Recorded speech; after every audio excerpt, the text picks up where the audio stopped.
بسم اللہ الرحمن الرحیم۔ میرے دیکھنے والے بہنوں اور بھائیوں کو میری طرف سے السلام علیکم۔ اللہ تعالیٰ نے حضرت داؤد سے فرمایا کہ تم میرے لیے زمین میں ایک گھر بناؤ۔ حضرت داؤد نے بیت المقدس کی تعمیر سے قبل، جس کا ان کو حکم ہوا تھا، اپنے لیے مکان بنایا۔ اللہ تعالیٰ کی جانب سے وحی آئی کہ اے داؤد، تم نے میرے گھر سے پہلے اپنا مکان بنا لیا۔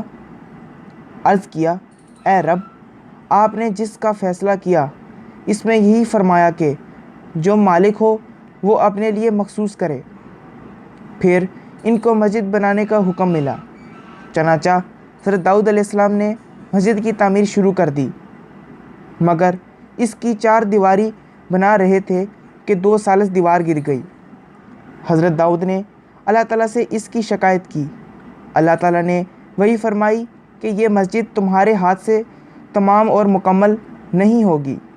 عرض کیا کہ اے رب، یہ کس وجہ؟ اللہ تعالیٰ نے فرمایا، تاکہ تیرے گھر پر یہ کچھ خون بہا جائے۔ سیدنا داؤد علیہ السلام نے عرض کیا کہ اے رب، آیا آپ کے منشا اور پسند کے مطابق نہیں؟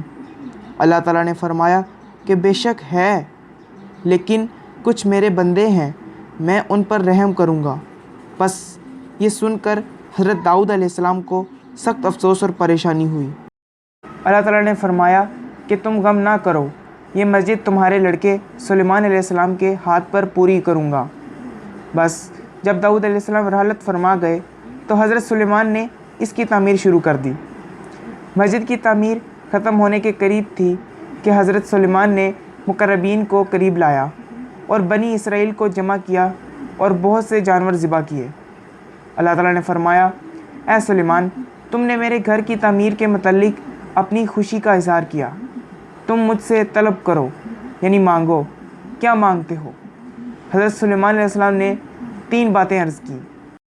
پہلی دعا، مجھے فیصلے کی وہ طاقت عطا فرما، میرا ہر ایک فیصلہ تیرے فیصلے کے موافق ہو۔ دوسری دعا، مجھے سلطنت ایسی عطا کر کہ میرے بعد کسی کو ایسی جیسی سلطنت کا مستحق قرار نہ دیا جائے۔